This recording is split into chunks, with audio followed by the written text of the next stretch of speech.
नमस्कार जी। रेनू का पति एक हादसे में मर गया तो कुछ दिन बीते तो डॉक्टर ने बुरी खबर सुना दी कि आपके बेटे को कैंसर है। उसके पैरों के नीचे से जमीन निकल गई। वह हर रिश्तेदार के पास इलाज के लिए मदद मांगने गई, लेकिन 1500 और दिलासों के अलावा कुछ ना मिला। तो देवरानी ने उसे 3-4 लाख दिए और कहा, बदले में मेरा एक काम करना होगा।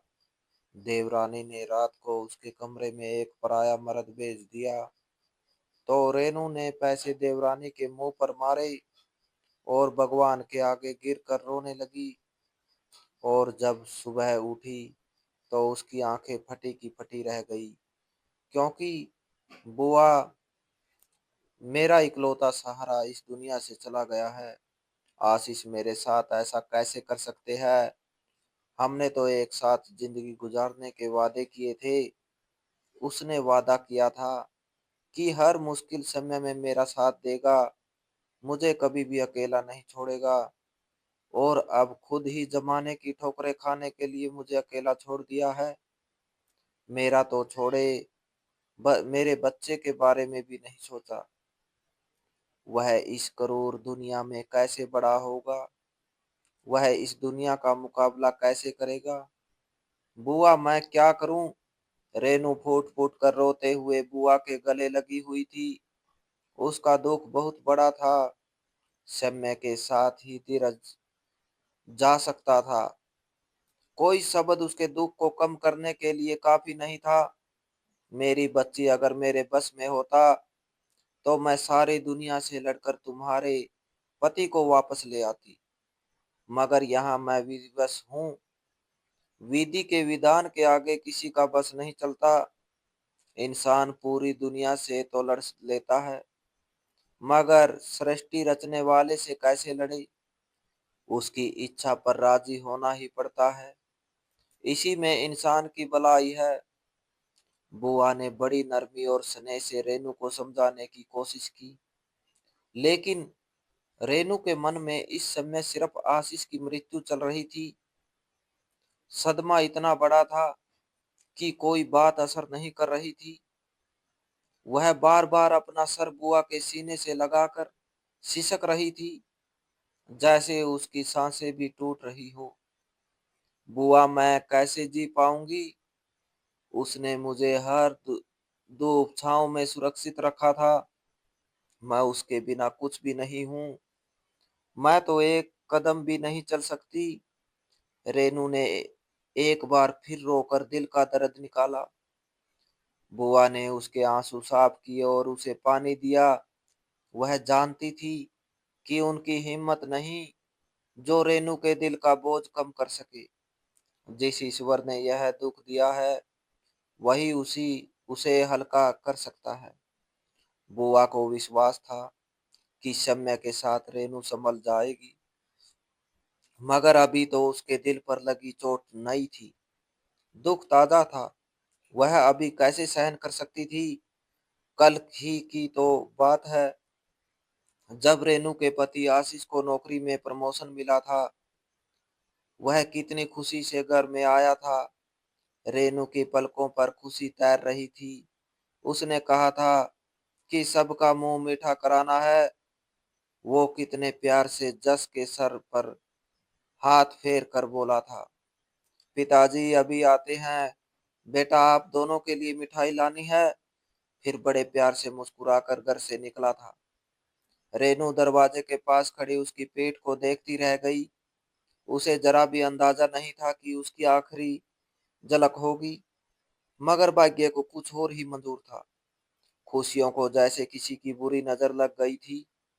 मिठाई की दुकान से वापस आते हुए आशीष का बहुत बुरा एक्सीडेंट हुआ। गाड़ी की टक्कर इतनी जोरदार थी कि देखने वालों के भी दिल दहल गए थे। खून बहुत ज्यादा बह गया था। लोगों ने उसे तुरंत अस्पताल पहुंचाया, मगर चोटें इतनी गंभीर थी कि वह मौके पर ही प्राण त्याग चुका था। जब रेनू को खबर मिली तो जैसे उसके पैरों के नीचे से जमीन निकल गई। उसे विश्वास नहीं आया। वह चीख चीख कर पूछती रही, मेरा आशीष कहाँ है? वह तो अभी गया था। वह मुझे छोड़कर कैसे जा सकता है? उसके सवालों के जवाब किसी के पास नहीं थे। अर्थी घर आई तो रेनू का कलेजा फट गया। उसने आशीष के चेहरे को छू कर कहा, आशीष उठो, देखो मैं आई हूँ, मुझे छोड़कर ना जाओ, मैं तुम्हारे बिना कैसे जीऊंगी। उसके शब्दों ने पूरे घर का सुकून तोड़ दिया था। बच्चे भी डर कर सहम गए थे। वातावरण में सिर्फ विलाप की आवाजें गूंज रही थी। उसका 3 साल का बेटा जस खामोशी से माँ की गोद में सर रखे बैठा था। उसे तो अभी समझ ही नहीं थी कि उसका पिता अब कभी वापस नहीं आएगा। वह रोती माँ को देखकर खुद भी रोने लगता। आशीष का अंतिम संस्कार कर दिया गया, मगर रेनू की आंखों का समंदर ना सूखा। बुआ उसे कमरे में ले आई थी। पल्लू से उसके आंसू साफ करती जाती और दिलासा देती जाती, मगर रेनू के अंदर जैसे कोई तूफान थम ही नहीं रहा था। वह बार बार आशीष की तस्वीरों को देखती, उसकी आवाज याद करती, उसकी मुस्कुराहट याद करती, फिर जोर से रोने लगती। बुआ उसे थाम लेती, कभी जस को गोद में ले लेती, ताकि रेनू कुछ पल शांति से बैठ सके। मगर शांति जैसे उसके घर से गायब हो चुकी थी।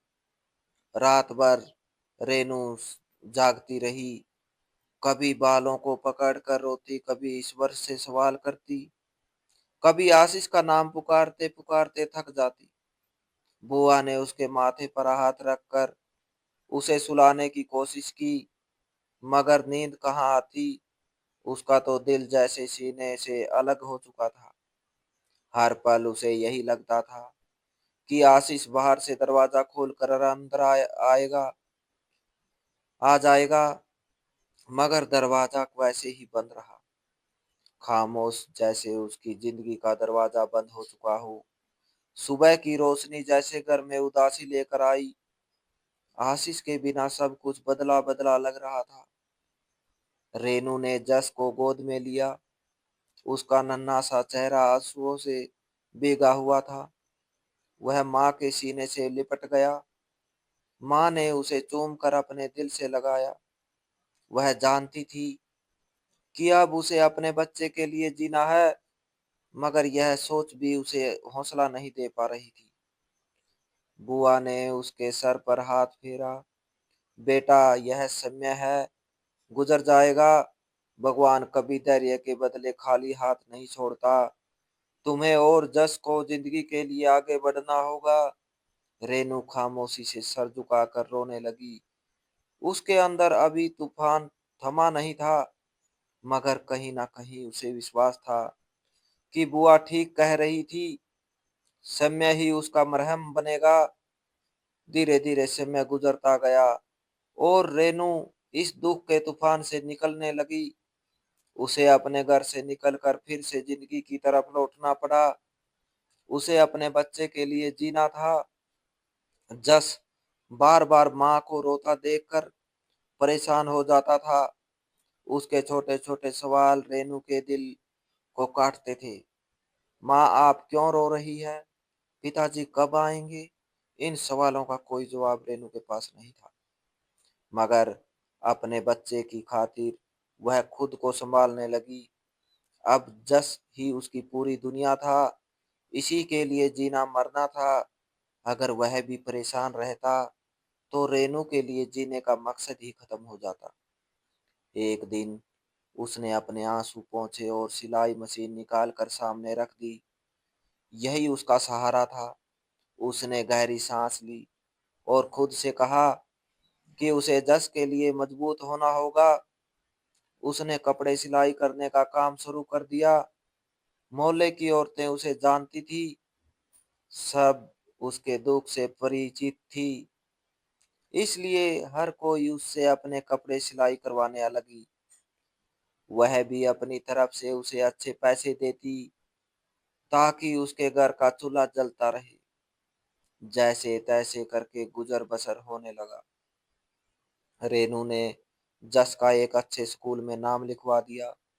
वह नहीं चाहती थी कि उसके बेटे को कभी यह एहसास हो कि वह अनाथ है या बेसहारा है।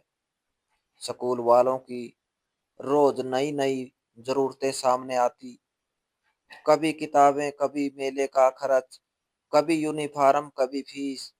हर बार रेनू का दिल डूब जाता, मगर फिर वह अधिक मेहनत करती।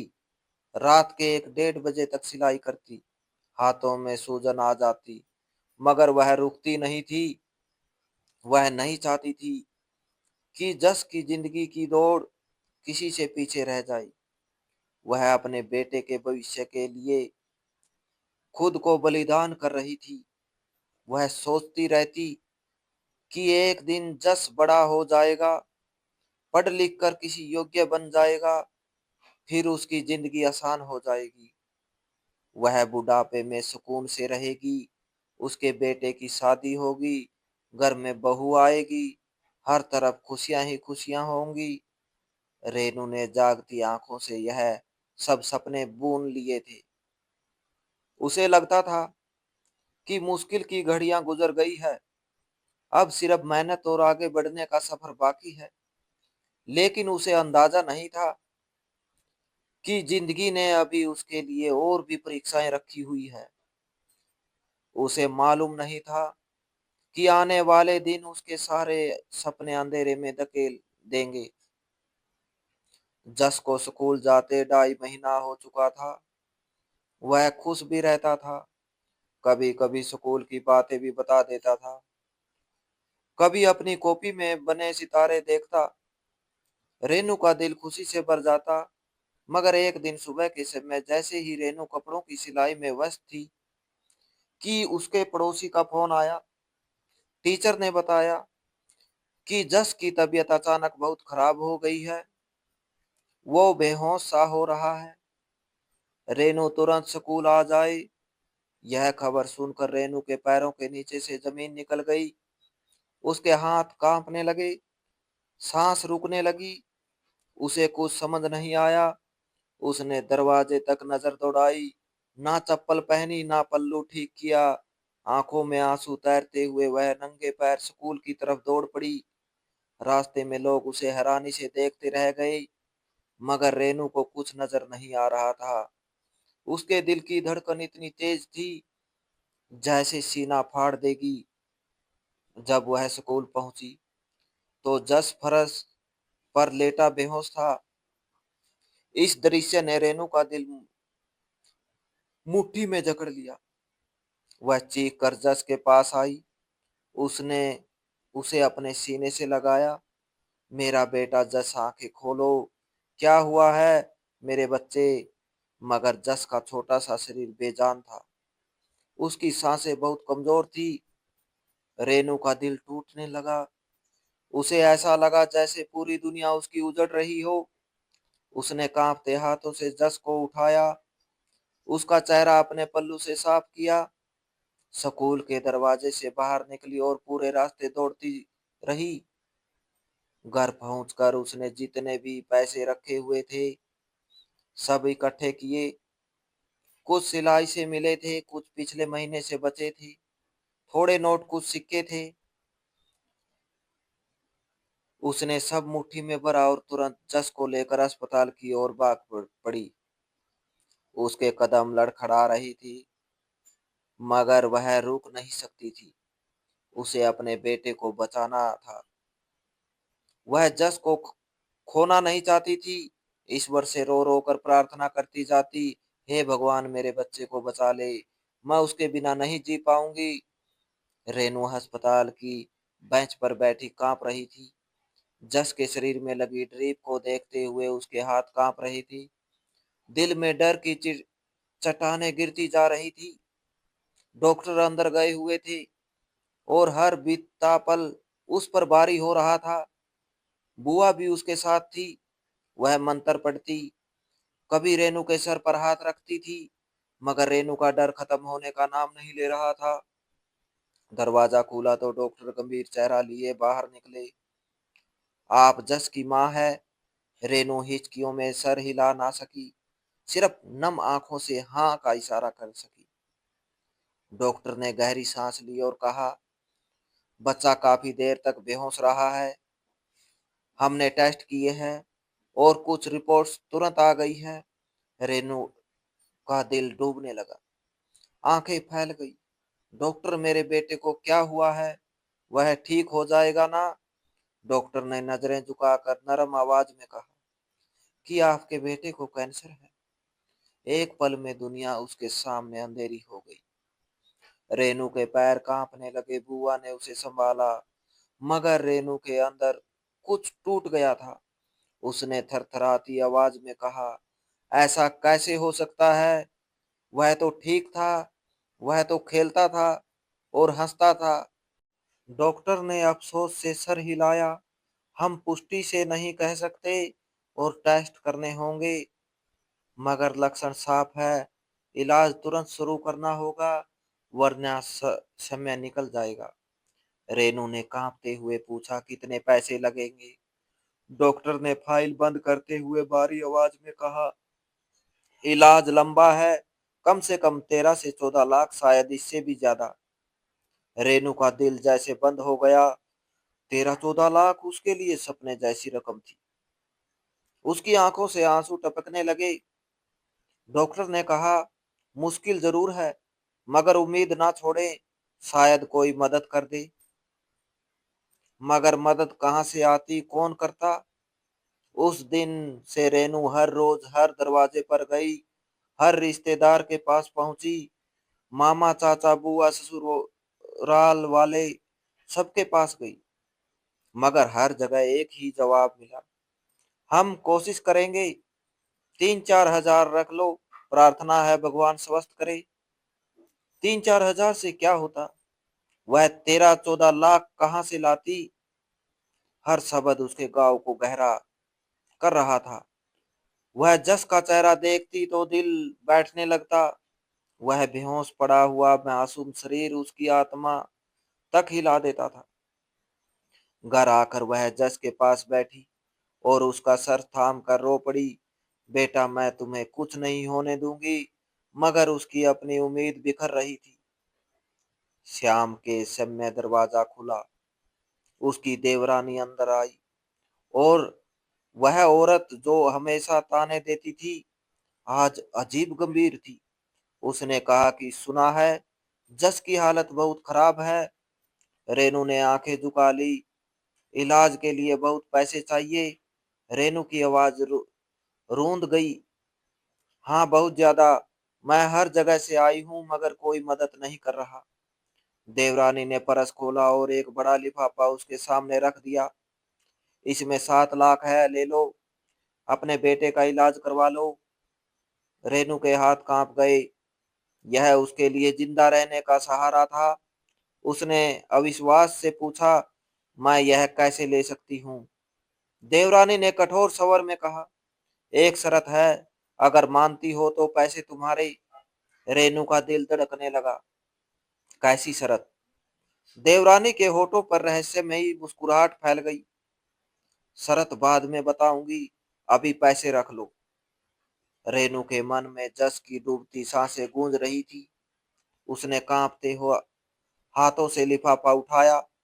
मैं ले रही हूँ, बस मेरा बच्चा बच जाए। देवरानी उसे घूरती हुई बाहर चली गई। रात की तकरीबन 12:30 बजे दरवाजे पर हल्की दस्तक हुई।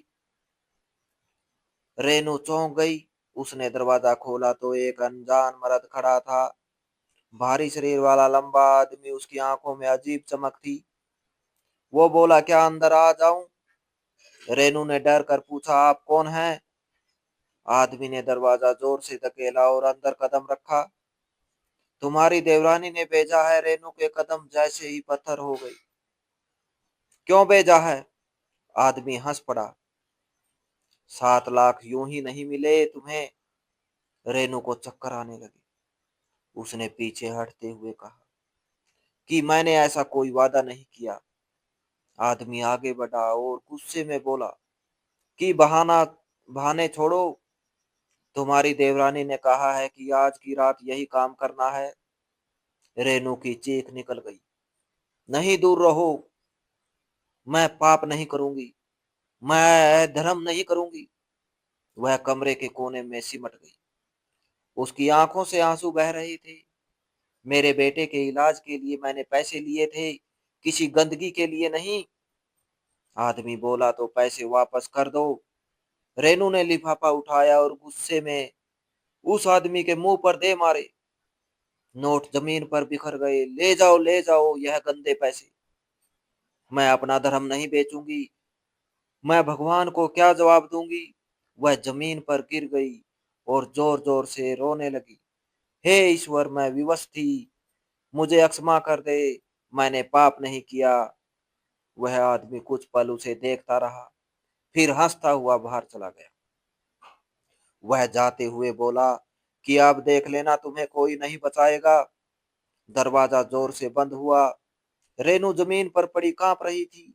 उसकी हिचकियों की आवाज कमरे में गूंज रही थी और हर सांस के साथ वह टूटती जा रही थी। रात का अंधेरा जैसे उसके दिल के अंधेरे से भी ज्यादा गहरा हो गया था। उसने सर उठाया तो आंखें सूजी हुई थी। दिल में बेबसी की सोचें अब भी चल रही थी। वह जमीन पर बैठी हाथ जोड़कर बार बार रो कर कह रही थी, हे भगवान, मैं मजबूर थी, मगर मैंने अपना दामन दागदार होने नहीं दिया। अब मेरा बच्चा तेरे हवाले है। तू ही जीवन देने वाला है। मैं तेरी चौखट से खाली हाथ नहीं जाऊंगी। उसकी आवाज में ऐसा दर्द था कि दीवारें भी शायद सुन रही थी। कुछ देर बाद थकी हुई आंखें बंद हो गई और सुन वही लेटी लेटी नींद की गहरी खाई में डूब गई। उसने सपने में देखा कि एक तेज सफेद प्रकाश उसके ऊपर फैल गया है। कोई ममता भरी आवाज कह रही थी कि धैर्य रखने वालों पर ईश्वर कभी अन्याय नहीं होने देता। हर परीक्षा के बाद आसानी है। तुम्हारी मेहनत, तुम्हारा साहस और तुम्हारा धर्म तुम्हें अकेला नहीं छोड़ेगा। पहाड़ जैसी मुश्किल भी तुम्हारे रास्ते से हट जाएगी। रेनू चौंक कर जाग उठी। उसके चेहरे पर नमी थी, मगर दिल में अजीब सा सुकून उतर रहा था, जैसे कोई अंदर से कह रहा हो कि सब ठीक हो जाएगा। मगर कैसे होगा, यह उसे मालूम नहीं था। वातावरण अब भी खामोश था, मगर सुबह की रोशनी आसमान के किनारों पर दिखने लगी। उसने जस के चेहरे को देखा। वह सोया हुआ था, मगर उसके नन्हे शरीर पर कमजोरी साफ झलक रही थी। रेनू ने उसे उठाया और धीरे से उसके पास बैठ गई। उसने एक बार फिर भगवान से मांगा, हे प्रभु, मैं अकेली हूं, मगर तू मेरा सहारा है, मेरे बच्चे पर दया कर दे। उसी पल दरवाजे पर जोर की एक दस्तक हुई। रेनू घबरा गई। दिल में डर आया, कहीं वही आदमी दोबारा ना आ गया हो। लेकिन जब उसने दरवाजा खोला तो बाहर एक अजनबी युवक खड़ा था। उसके साथ एक सफेद गाड़ी भी थी, जिस पर अस्पताल का चिन्ह बना हुआ था। युवक ने आदर से नमस्ते किया। दीदी, आप रेनू है? रेनू ने अविश्वास से हाँ में सिर हिलाया। वह बोला, मेरे पिताजी डॉक्टर शर्मा है। कल रात उन्हें आपके बेटे का रिपोर्ट्स देखकर बहुत दुख हुआ था। वह कहते हैं कि इस बच्चे की हालत बहुत खराब है। अगर इलाज तुरंत शुरू ना हुआ तो देर हो जाएगी। साथ ही उन्होंने यह भी कहा कि यह बच्चा अब उनकी जिम्मेदारी है। भगवान ने हमें दिया है तो हम उसका इलाज करेंगे। आपसे एक रुपया भी नहीं लेंगे। रेनू का दिल जैसे धड़कना ही भूल गया। वह हैरानी से उस युवक को देखती रही। उसके होंठ कांपने लगे। क्या आप सच कह रही हैं? युवक ने हल्की मुस्कुराहट के साथ कहा, जी बिल्कुल। आप जल्दी से जज को तैयार करें, हम उसे लेकर जा रहे हैं। डॉक्टर शर्मा ने पूरी टीम तैयार कर ली है। सारे टेस्ट और इलाज उनकी देखरेख में होंगे। रेनू के आंसू खुद बहने लगे। वह रोते हुए बोली, भगवान ने मेरी सुन ली।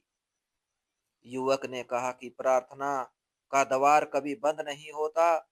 आप सिर्फ विश्वास रखें, रेनू ने जल्दी से जस को उठाया, उसे लपेटा, अपनी चुनरी ओढ़ी और कांपते हाथ कदमों से बाहर निकल आई। गाड़ी में बैठते ही उसने जस को सीने से लगा लिया। गाड़ी अस्पताल की ओर रवाना हो गई। पूरे रास्ते रेनू का दिल भगवान के धन्यवाद में झुका रहा। वह बार बार प्रार्थना करती रही, हे प्रभु, तेरा लाख लाख शुक्र है, तूने मुझे अकेला नहीं छोड़ा। इस दौरान मोहल्ले में एक और तूफान उठ चुका था। वह देवरानी जो रात को अपनी गंदी नीयत पूरी करने के लिए किसी आदमी भेज कर आई थी, खुद ही एक बड़ी मुसीबत में फंस चुकी थी। उसका भेजा हुआ वही आदमी सुबह सवेरे मोहल्ले में चोरों के साथ एक घटना करते पकड़ा गया। पुलिस ने उसे गिरेबान से पकड़कर घसीटा और उसने सब सच उगल दिया। उसने बताया कि उसे किसने भेजा था, किस उद्देश्य के लिए भेजा था। मोहल्ला इकट्ठा हो गया। लोग चीखने लगे, दुत्कारने लगे। देवरानी का घमंड पलों में मिट्टी में मिल गया। पुलिस उसे घर में से घसीट कर बाहर ले आई। उसकी चीखें गली में गूंज रही थी, मगर उसके लिए अब कोई सहानुभूति बाकी नहीं बची। उसके चेहरे पर हवाइयां उड़ रही थी। लोग कह रहे थे कि भगवान किसी की इज्जत के साथ खेलने वालों को कभी नहीं छोड़ता। इधर अस्पताल में डॉक्टर शर्मा ने जस को गहन चिकित्सा कक्ष आईसीयू में भर्ती कर दिया। खुद उसके पास खड़े होकर सारी रिपोर्ट्स देख रहे थे। उन्होंने रेनू को सांत्वना देते हुए कहा, आपकी परीक्षा खत्म होने वाली है। हम पूरी कोशिश करेंगे कि आपका बेटा बिल्कुल ठीक हो जाए।